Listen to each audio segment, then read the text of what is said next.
Que représente pour toi Roland-Garros?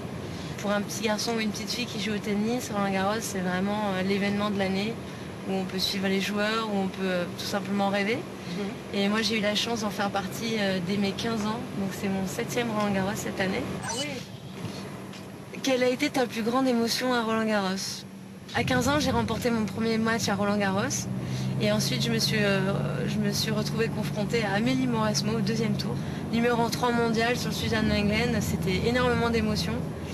Et j'ai très bien géré ça. C'est même incroyable quand j'y repense avec du recul. C'est que j'ai pas été si impressionnée que ça. J'étais contente. J'étais même super déçue d'avoir perdu. Et je croyais vraiment pouvoir battre Amélie, quoi. À mon avis, c'est la fougue de la jeunesse, quoi. Et c'est ça qui est beau. Donc voilà, grande émotion en 2005. Ah ouais, c'est sympa. Où pars-tu pour tes prochaines vacances? Je vais probablement partir à Évian. C'est là qu'habite mon petit copain, en fait. Et c'est à côté du lac, comment il s'appelle le lac? Putain. Le lac de Jeux, comment il s'appelle? Oh là là, il va me détester. Bon bref, il y a un très beau lac là-bas, ça va être super. Mais c'est pas possible, mais il va me détester, il m'en parle tout le temps. Là, j'imagine que... Moi, du coup, il faut que je me souvienne du nom, alors. C'est le lac Clément. C'est le lac Clément? Je crois bien. C'est ça, hein? Ouais, c'est le lac Clément. Attends, je vais l'appeler. Bon, je connais pas votre prénom, du coup. Audrey. Merci, Audrey. Merci beaucoup. À bientôt. Ouais. Merci à vous. Au revoir. Conduis bien, Audrey. Ouais. C'est sympa, la petite road, le petit road tous les jours. Voilà, on aura un Sympa. petit, Grande fraîcheur. un petit moment ça fait de, du bien. Ça fait de du bien. partage, de convivialité avec les joueurs. Ça faisait longtemps qu'elle n'était pas venue à Roland-Garros. 5 ans que Kim Clijsters n'avait pas foulé la terre battue de la porte d'Auteuil. La revoici avec une tenue pimpante et une coupe de cheveux. Voilà. Les enfants autour. Avec la petite Jada dans les tribunes. Et retour gagnant, voilà, pour utiliser une formule qui fonctionne toujours très bien. Elle qui tient dans ses mains les 2 derniers trophées en Grand Chelem. Est-ce que c'est la favorite, Émilie, Peut-être le de cette troisième. édition? Bon, c'est vraiment le grand point d'interrogation. C'est impossible de faire un pronostic. Là, je vois Yakimova aujourd'hui, donc effectivement, elle est bien au-dessus. Maintenant, voilà, sur une durée de 15 jours, face à... Quand elle aura de vraies oppositions, qu'est-ce qu'elle va donner?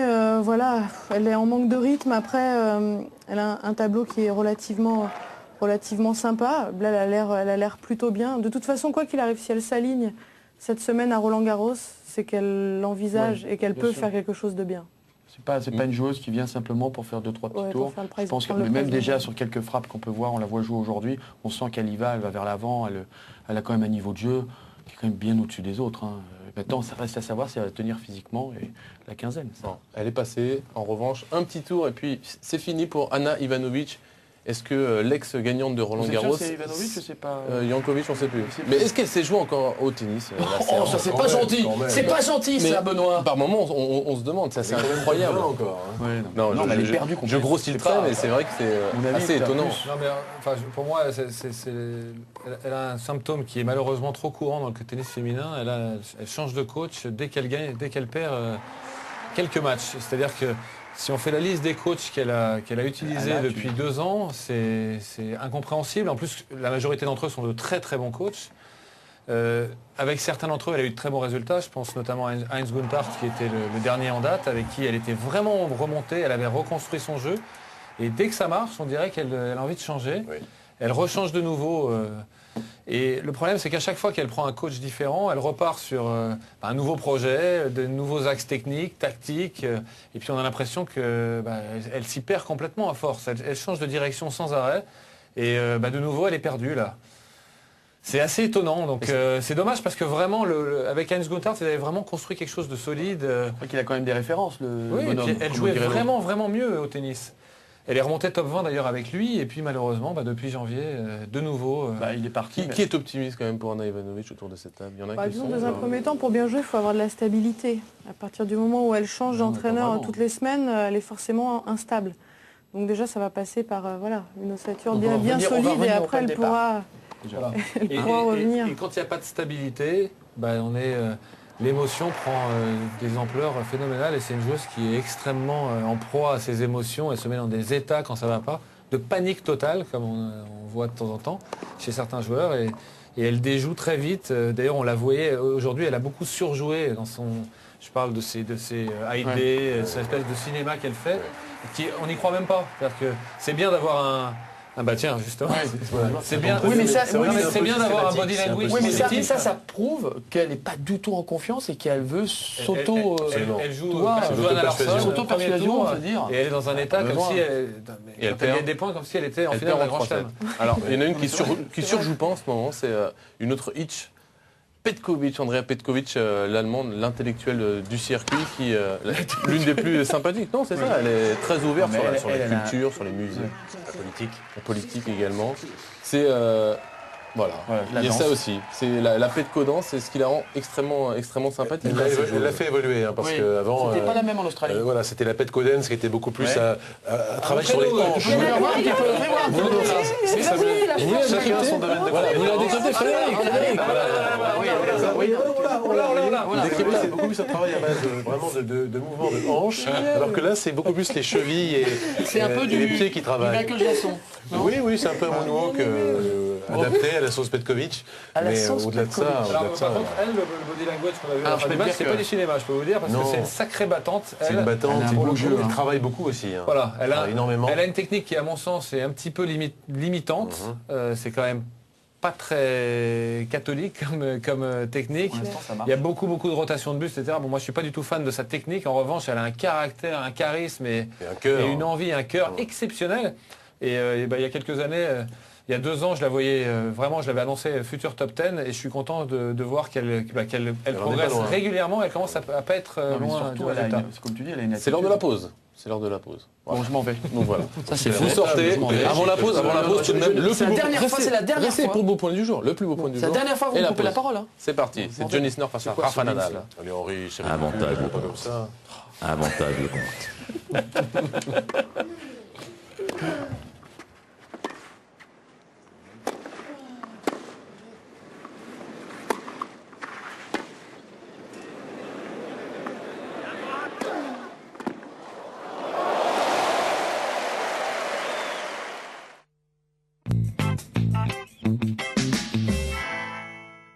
Retrouvez toute l'actualité sportive 7 jours sur 7 dans le quotidien Aujourd'hui en France.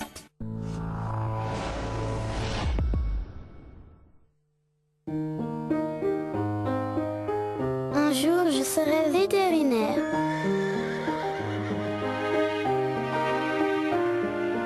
Un jour, je serai une rockstar. Un jour, je serai une danseuse. Un jour, je serai champion de tennis. Aidons les enfants à réaliser leurs rêves. Elegance is an attitude. Longines. Boom.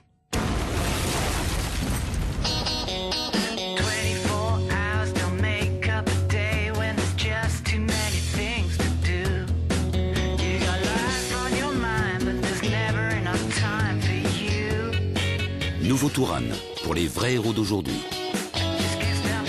En ce moment, profitez d'un crédit exceptionnel de 1,9%.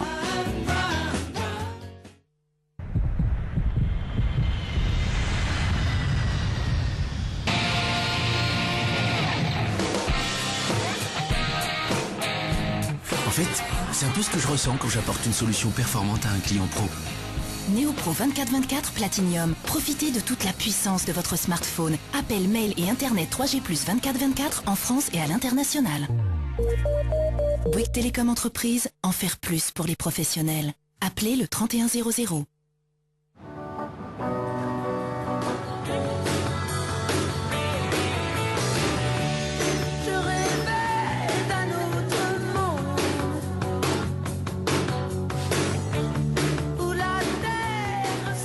On cherche tous quelqu'un pour nous accompagner. Prendre soin de votre santé, votre bien-être et votre bien vieillir, c'est notre métier. Malakoff Médéric, présent pour votre avenir. L'immobilier vous intéresse? Le réseau Laforêt projette 500 recrutements. Déposez votre CV sur laforêt.com.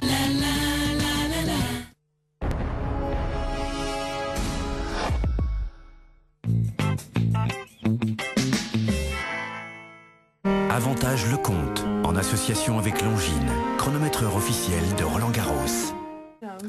De retour pour la deuxième et dernière partie d'Avantage Lecomte. Pour terminer le tableau féminin, messieurs et mademoiselles, Maria Sharapova. Ah oui. L'une des grandes stars du... Tout de suite, vous coupez la parole, vous intervenez sans question, sans rien. C'est parti, Frédéric, allez-y. De but en blanc, à brûle pour point, excusez-moi. Mais non, je suis vraiment très impressionné par à la fois l'esprit de championne de Maria Sharapova, mais surtout son humilité. C'est-à-dire que c'est quand même une joueuse qui ne sait toujours pas d'ailleurs glisser sur terre battue. C'est une joueuse qui n'aime pas du tout la terre, elle l'a déjà dit et répété, même quand elle était numéro 1 mondial. Et là, de l'avoir gagné à Rome comme elle l'a fait, de l'avoir... Bon, c'était Mirela Lucic en face, mais quand même, c'est une joueuse qui a une force de frappe. Et de l'avoir mettre comme ça 9 jeux d'affilée à passer de 3 partout au premier. Plus j'y pense, plus je me dis que le quart de finale possible, qui à mon avis aura lieu entre Sharapova et Clijsters, va décider peut-être de la gagnante du tournoi. C'est mon avis, je prends un petit risque. Mais je la vois bien comme ça. Ce tableau de féminin, je le vois bien comme ça. Parce que Clijsters et Sharapova, pour moi, ont un avantage énorme sur toutes les autres. Sont vraiment des championnes dans l'âme, mais vraiment vissées au corps. C'est-à-dire que d'abord, elles savent ce que c'est que gagner des grands chelems, contrairement à toutes les autres. Parce que là, on a perdu Ivanovic, il ne reste plus que Kuznetsova, mais si elle est en finale, écoutez, là, c'est une énorme surprise. Non, mais vas-y. C'est juste une énorme surprise. Et l'autre qui a gagné un grand chelem, c'est Schiavone, mais de là à ce qu'elle fasse le doublé, franchement, il y a quand même une marge. Oui. Donc je pense vraiment que Sharapova et Clijsters, c'est juste une petite intuition, mais je vois bien la gagnante aller au bout. J'aime bien ce genre de risque voilà, oui pris. Qui pour contredire Verdier? Je suis assez d'accord. Je suis entièrement d'accord avec ce que vient de dire Fred. En termes d'attitude, elle est humble. On sait que c'est pas sa surface. Aujourd'hui, elle joue face à Lucci jusqu'à 3-3. C'est relativement équilibré. Elle met 9 jeux, mais d'une manière remarquable. Effectivement, elle glisse pas bien, mais elle se déplace déjà beaucoup mieux. Elle a une lecture de jeu, j'ai l'impression, qui est bien meilleure. Donc c'est intéressant de la suivre. Et bon, après, il y a un tel côté charismatique. Je pense que le tennis féminin a besoin de ce genre de joueuse. Donc si elle pouvait aller loin à Roland, ce serait vraiment top. C'est la première chose que vous m'avez dit sur Maria Sharapova, c'est ça, c'est ce charisme, il se dégage quelque chose. C'est difficile à expliquer, mais quand elle est sur le terrain, il se passe quelque chose de différent de la majorité des autres joueurs. Non, mais c'est dur à expliquer. Vraiment, non, mais sérieusement, ça n'a rien à voir avec son physique. Non, mais bien sûr, mais dis-le. Elle est quand même mignonne, c'est vrai. C'est vrai, elle est mignonne, elle joue bien au tennis. Elle fait 1,89, donc pas d'espoir. Non, mais ma femme est 1m83. 6 cm, c'est beaucoup. Non, mais je sais. Non, mais il y a beaucoup de choses qui rentrent en jeu. C'est-à-dire, c'est vrai qu'elle a une qualité de balle extraordinaire, elle a un look fantastique, ça fait du bien au tennis féminin. Et si elle a retrouvé son niveau de jeu comme elle a joué à Rome et encore au premier tour, parce que quand tu vois ses qualités de frappe et la longueur qu'elle a mis aujourd'hui, je peux te dire que si elle joue comme ça serait sympa de la voir contre Clijsters. Elle a une haine absolue de la défaite et ça la sauve de tout. Ok. Ouais. C'était votre dernier mot. Vous sortez Frédéric, vous laissez place à America pour les résultats. Vous revenez juste après, il y a le jeu de loi. Il y a le jeu de loi, mais après tu reviens. Oui, vous revenez pour le jeu de loi. Ne partez pas trop loin. Attention derrière vous. Attention. Bonsoir America. Bonsoir. Comment ça va? Ça va bien. Vous voulez les résultats? Jolie coiffure. Oui. Ah bah oui. Mais vous les aurez pas. Parce que devinez qui je suis. Ah, je suis une invitée très spéciale, rarissime. Une sorte de deuxième Lady Gaga, que tous les plateaux télé se déchirent. Je suis Henri. C'est pas, il n'y a pas quelque chose à Roland Garros, c'est un truc, non? Je suis l'affiche de Roland Garros. Une réussite. Oui, pas mal, c'est vrai. Ah oui. Et comme tout le monde le sait, Henri, une affiche ne parle pas d'habitude. Oui. Elle se laisse regarder, admirer, elle inspire ou pas, et au mieux, elle devient collector. D'ailleurs, je vais vous montrer comment on devient collector en 2 secondes. Henri, tatoue-moi. Tatoue-moi. Tatoue-moi. N'aie pas peur, hein, ça ne me fera pas mal. Voilà. Attends. Une belle signature. Oui. Alors, qu'est-ce que je t'inspire, Henri? Faut être franc ou pas? C'est déjà mieux que la